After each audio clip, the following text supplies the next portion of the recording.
Hello, friend. Hello दोस्तों, स्वागत है मेरे इस चैनल स्टेट ट्यूटोरियल में। जैसा कि आप लोगों को पता है कि बिहार बोर्ड क्लास 12 का बोर्ड एग्जाम भी स्टार्ट होने वाला है, इसलिए मैंने हर एक चैप्टर का कुछ इम्पोर्टेंट एमसीक्यू पे बहुत ध्यान दिया है। ये जरूर आप देख लीजिए। तो चलिए आज स्टार्ट Let's करते हैं go. बायोलॉजी का एमसीक्यू। ठीक है, प्रोबेबली बहुत ज्यादा चांस है कि ये 2026 के बोर्ड में पूछ सकता है। तो इसमें देखिए पहला चैप्टर है रिप्रोडक्शन इन ऑर्गेनिज्म, इससे है सवाल, चैप्टर वाइज सवाल है। तो रिप्रोडक्शन इन ऑर्गेनिज्म से पहला सवाल है वेजिटेटिव रिप्रोडक्शन अकरिंग, किसमें होता है वेजिटेटिव रिप्रोडक्शन? फ्रॉग में, पोटैटो में, फिश में, बर्ड में? देखिए फ्रॉग में तो एक्सटर्नल फर्टिलाइजेशन होता है, पोटैटो में हो सकता है, फिश में हो सकता है, या बर्ड में हो सकता है। तो फिश और बर्ड तो ये इसमें आता है, एनिमल्स में आता है, उसमें तो होगा नहीं। एक लौता एक ठो प्लांट बचा है सिर्फ पोटैटो, तो उसी में होगा वेजिटेटिव रिप्रोडक्शन। इस तरह से आपको सवाल का जवाब देना। दूसरा सवाल देख लीजिए binary fission occurring, binary fission किसमें होता है? बाइनरी फिजन हाइड्रा में तो नहीं होता है, अमोएबा में होता है, कि ईस्ट में होता है, कि प्लेनेरिया में होता है? किसमें होता है? हाइड्रा में बडिंग होता है, आप लोग को याद होगा। अमोएबा में होता है बाइनरी फिजन। ठीक है, तो इसका आंसर हो जाएगा बी। अब देखिए सेक्सुअल रिप्रोडक्शन से सवाल है, फिर सेकंड चैप्टर उससे सवाल है कुछ। The male reproductive part of the flower is, the male reproductive part को हम लोग क्या बोलते हैं? पिस्टिल बोलते हैं, स्टैमेन बोलते हैं, सेपल बोलते हैं, या पेटल बोलते हैं? इसमें से स्टैमेन बोलते हैं किसको? मेल रिप्रोडक्टिव पार्ट को। उसी तरह फीमेल रिप्रोडक्टिव पार्ट को भी बताइएगा कमेंट में क्या बोलते हैं। दूसरा सवाल देख लीजिए उसी इस चैप्टर का, यानी इस पूरे सीरीज का जो चौथा सवाल है। Pollination is the transfer of pollen grain from, pollination कहाँ, जब किस चीज का ट्रांसफर होता है तो उसको पॉलिनेशन बोलता है। तो पॉलन ग्रेन का ट्रांसफर होता है कहाँ से कहाँ तक? तो याद रखिएगा एंथर टू स्टिग्मा, एंथर से जब पॉलन ग्रेन उड़ के स्टिग्मा तक चला जाता है तो इसी प्रोसेस को हम लोग बोलते हैं पॉलिनेशन। ठीक है, अब देखिए question number 5। Double fertilisation is unique to, double fertilisation किसमें होता है? जिम्नोस्पर्म, एंजियोस्पर्म, एल्गाई, या फिर ब्रायोफाइट्स? किसमें होता है? एंजियोस्पर्म में होता है, याद रखिए डबल फर्टिलाइजेशन। ये सारा क्वेश्चन बहुत इंपॉर्टेंट क्वेश्चन मैंने छाट छाट के हर एक चैप्टर से आपके सामने रखा है, तो इसको जरूर आप देखिएगा। आप देखिए क्वेश्चन नंबर 3 देखते हैं ह्यूमन रिप्रोडक्शन से। Hormones responsible for ovulation is, क्या है? कौन सा हार्मोन्स है? एफएसएच, की एलएच, की एस्ट्रोजन, की प्रोजेस्टेरॉन? इसके लिए ओव्यूलेशन के लिए क्या इंपॉर्टेंट है? इसमें से LH enzymes, LH hormones responsible. ठीक है, से एफएसएच किसी और के लिए रिस्पॉन्सिबल है, एस्ट्रोजन ये फीमेल सेक्स हार्मोन्स है, प्रोजेस्टेरॉन भी वही फीमेल सेक्स हार्मोन्स है। तो हर हार्मोन्स का फंक्शन आप रिस्पॉन्सिबल दिख ले किसके लिए रिस्पॉन्सिबल। ठीक है, अब देखिए question number 7। Fertilisation in human occur in, fertilisation किसमें होता है?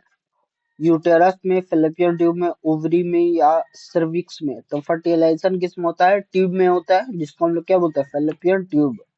ठीक है, चलिए क्वेश्चन नंबर 8 देख लेते हैं। फादर ऑफ जेनेटिक्स किसको बोलते हैं हम लोग? जॉर्जन मेंडल, मेंडल को बोलते हैं हम लोग। ठीक है, ऐसे आप शॉर्ट फॉर्म में याद रख सकते हैं सिर्फ मेंडल।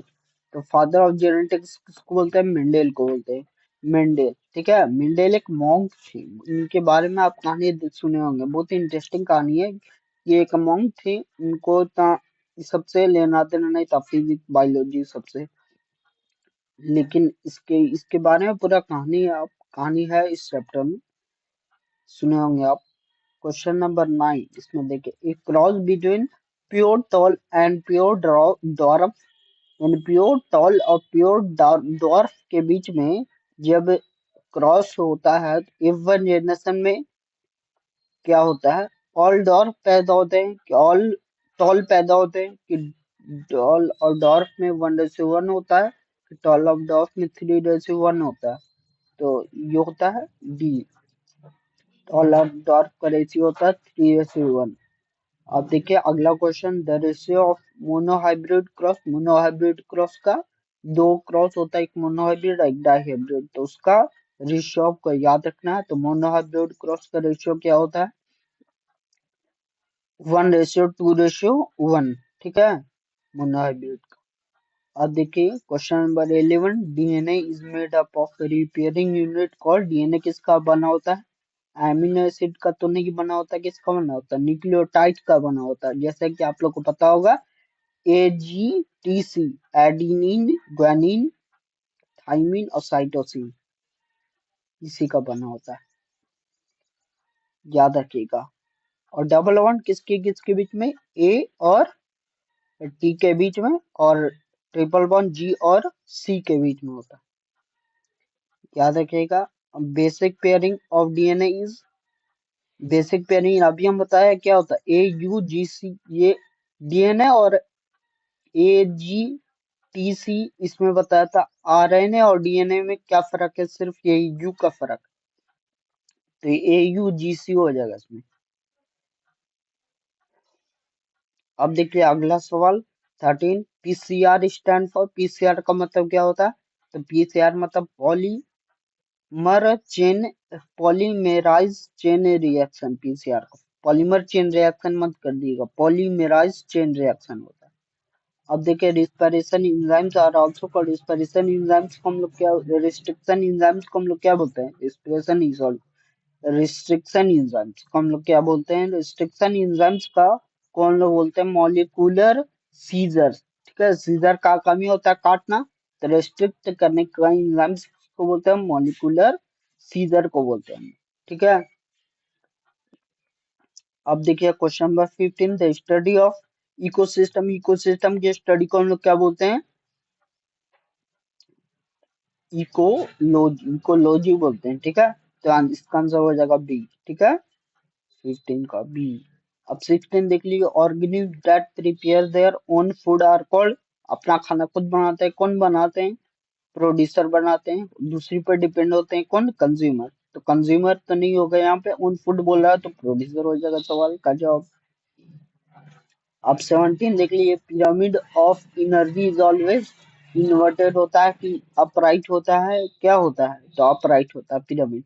ठीक है, नीचे का होता है, फिर उसके बाद उसके ऊपर का, फिर उसके ऊपर का, ऐसे होता है। ठीक है, first trophic level, second trophic level, फिर उसका थर्ड ट्रॉपिक लेवल आता है, तो पिरामिड राइट होता है। ठीक है, अब देखिए 18, AIDS is caused by. AIDS किसकी वजह से होता है? तो बैक्टीरिया की वजह से नहीं होता, वायरस की वजह से होता है। किसकी वजह से होता है? वायरस की वजह से होता है। अब देखिए 19, which disease is caused bye Plasmodium. कौन सा डिजीज होता है प्लाज्मोडियम से? डेंगू, मलेरिया की, टाइफाइड की, ट्यूबरकुलोसिस। तो प्लाज्मोडियम की वजह से होता है मलेरिया। ठीक है, और मलेरिया किस मच्छर के काटने की वजह से होता है? इसको आप कमेंट बॉक्स में जरूर बताइए। ठीक है, 19 हो गया। अब देखिए 20, which microbes is used in curd formation. Curd formation में कौन सा माइक्रोब्स का इस्तेमाल होता है? लैक्टोबैसिलस। इसका भी हो जाए। ठीक है, देख लीजिए एग्जाम टिप्स बता रहे हैं हम, जेनेटिक्स रिप्रोडक्शन जरूर पढ़ के जाइएगा, इससे मैक्सिमम एमसीक्यू बहुत पूछता है, जेनेटिक्स से और रिप्रोडक्शन से। डायग्राम, फ्लावर, डीएनए, हार्ट और नेफ्रॉन, ये चार ठो का डायग्राम आप तैयार करके जाइएगा।